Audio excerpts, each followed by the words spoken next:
ডিম আমরা কম বেশি সবাই খেয়ে থাকি।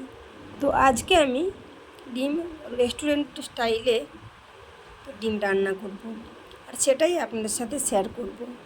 তো এইভাবে একবার রান্না করে খেয়ে দেখবেন, সত্যিই খুব সুন্দর লাগে খেতে। তো নমস্কার বন্ধুরা, অপর্ণা কিচেন ব্লগের আবারও একটা নতুন রেসিপিতে সবাইকে স্বাগত জানাই। বন্ধুরা কেমন আছেন? আশা করি ভালো আছেন। তো আজকে আমি বানাবো রেস্টুরেন্ট স্টাইলে ডিম রান্না। তো আজকে আমি ডিম রান্নার জন্য কি কি নিয়েছি সেটাই আপনাদের সাথে একটু শেয়ার করি। তো এখানে নিয়েছি 5 পিস ডিম নিয়েছি, পেঁয়াজ, আদা, রসুন, আর নিয়েছি এর ডিম রান্নার সবথেকে বড় একটা জিনিস হলো যে মৌরি ভেজে গুঁড়ি করে নিয়েছি। তো চলুন, সব রকম মশলা নিয়ে নিয়েছি। এবার আমি একটা কাঁটা চামচের সাহায্যে তো ডিমগুলো আমি এইভাবে ফুটো করে নেব। তো ডিমগুলো আমি আগে থেকেই সেদ্ধ করে নিয়েছি, তো অফ ক্যামেরাতে। তো এবার আমি এই কাঁটা চামচের সাহায্যে ফুটো করে নিচ্ছি, কারণ মশলা, লবণ, হলুদ সব কিছু ভালোভাবে ভেতরে ঢুকে যাবে সে কারণে। তো এবার আমি এর মধ্যে লবণ, হলুদ ভালো করে মাখিয়ে নেব। তো লবণ দিয়ে দিয়েছি প্রথমে, তারপরে হলুদ দিয়ে ভালো করে হাত দিয়ে ডলে ডলে মেখে নেব, তো যাতে লবণটা ভালোভাবে ভেতরে ঢুকে যায়। এবার আমি টমেটো যে কেটে রেখেছিলাম ওটা আমি পেস্ট করে নেব। মিক্সিং বোলে নিয়ে নিচ্ছি। টমেটো নিয়ে নিলাম, এর মধ্যে দেব আদা আর রসুন দিয়ে একসাথে আমি একটা পেস্ট তৈরি করে নেব। তো দেখুন, তো আপনারা চাইলে আলাদাও করতে পারেন। দেখুন, একটা পেস্ট করে নিয়েছি সুন্দর করে। তো আপনারা চাইলে আলাদাও করতে পারেন। এখানে আমি মৌরি ভেজে গুঁড়ি করে নিয়েছি, আর নিয়েছি ধনে গুঁড়ো 1 চামচ, জিরে গুঁড়ো 1 চামচ, লঙ্কা গুঁড়ো, আর নিলাম হলুদ গুঁড়ো। এটাকে একটা পেস্ট বানিয়ে নেব জল দিয়ে। তো এটা পেস্ট বানিয়ে নিলে খুব সুন্দর লাগবে। তো আপনারা চাইলে গুঁড়ো মশলাও ব্যবহার করতে পারেন। তো নরম হয়ে যাবে জল দিয়ে গুলে রাখলে, সেই জন্য আমি দিয়ে দিলাম।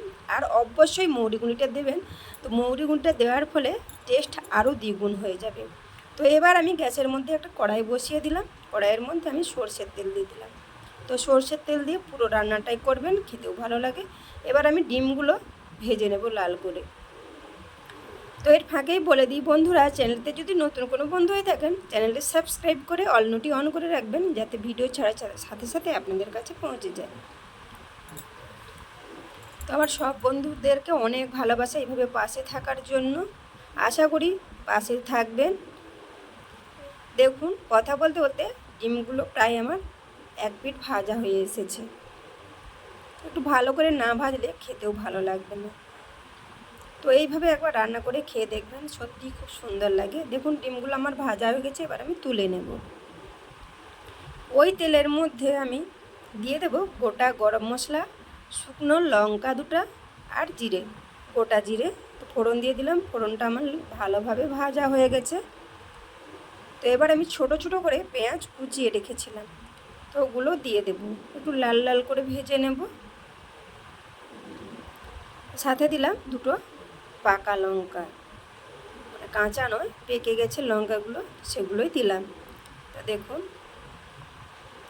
লাল করে ভেজে নেব। এবার যে আমি পেস্টটা করে রেখেছিলাম আদা, রসুন, টমেটো একসাথে, তো ওটা দিয়ে দেবো। দিয়ে ভালো করে কষিয়ে নেব যতক্ষণ না ওর কাঁচা গন্ধগুলো বের হয়। তো আমি খাওয়ার পরে ভয়েসটা দিচ্ছি, সত্যিই অসাধারণ হয়েছিল। এইভাবে মৌরি দিয়ে রান্না করলে মৌরির টেস্ট এমনিতেই আলাদা হয়। তো দেখুন, এইভাবে কষতে কষতে কতটাই হয়ে গেছে, তো সুন্দর একটা কালারও এসে গেছে। এবার আমি যে গুঁড়ো মশলার পেস্টটা করে রেখেছিলাম ওটা দিয়ে দিলাম। দিয়ে এবারে বাটি ধুয়ে একটুখানি জল দিয়ে দিলাম। এবার আমি ভালোভাবে কষিয়ে নেব। তো আমি এতে কিন্তু কাশ্মীরি লঙ্কার গুঁড়ো দিইনি, আমি ঝাল লঙ্কার গুঁড়ো দিয়ে আজকে রান্নাটা করছি। এবার দিলাম স্বাদ মতো লবণ, আর দেবো অল্প করে চিনি। চিনিটা স্বাদ ব্যালেন্সের জন্য দিলাম, আপনারা চাইলে স্কিপ করতে পারেন। দেখুন, ভালোভাবে আমি কষিয়ে নেব মশলাটা। পুরো ভিডিওটা স্কিপ না করে বন্ধুরা দেখতে থাকুন, আশা করি ভালো লাগবে। তো দেখুন, এভাবে কষিয়ে নিচ্ছি। দেখুন, মশলা থেকে আমার তেল বের হয়ে গেছে, দেখতেই পাচ্ছেন। দেখুন, এবার আমি পরিমাণ মতো জল দিয়ে দেব। তো তো ঝোলটা যতটা প্রয়োজন অনুযায়ী আপনারা রাখবেন। তো আমি অল্প করেই দিলাম, তো বেশি প্রয়োজন নেই সেই কারণে। তো ঝোলটা আমার ফুটছে, দেখতেই পাচ্ছেন। এবার আমি কষে রাখা ডিমগুলো দিয়ে দেব। তো এই যে ফুটো করে রেখেছিলাম কাঁটা চামচ দিয়ে, মশলাটা খুব ভালোভাবে ভেতরে ঢুকে যাবে আর সুন্দর লাগবে খেতেও। তো দেখুন, তো ঝোলটা আমার শুকিয়ে এসেছে, প্রায় রান্নাটা কমপ্লিট। তো এবার আমি নামিয়ে নেব। তো আপনারা চাইলে এই পর্যায়ে ধনে পাতা বা গরম মশলা গুঁড়ো দিতে পারেন, তো আমি কিছুই দেব না।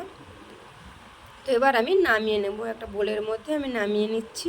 দেখুন কালারটাও কত সুন্দর এসেছে, কাশ্মীরি লঙ্কা ছাড়াই কালারটা সুন্দর এসেছে। দেখুন আমি নামিয়ে নিয়েছি বন্ধুরা। তো রেসিপিটি আর বেশি বড় করব না। এই ডিমের রেসিপিটি কেমন লাগলো অবশ্যই লাইক কমেন্ট করে জানাবেন, ভালো লাগলে শেয়ার করবেন। আর দেখা হচ্ছে পরের কোনো রেসিপিতে। আপনারা ভালো থাকবেন, সুস্থ থাকবেন, নিজেদের খেয়াল রাখবেন। অনেক ভালোবাসা রইল সবার জন্য, এইভাবে আমার পাশে থাকবেন। টাটা বন্ধুরা।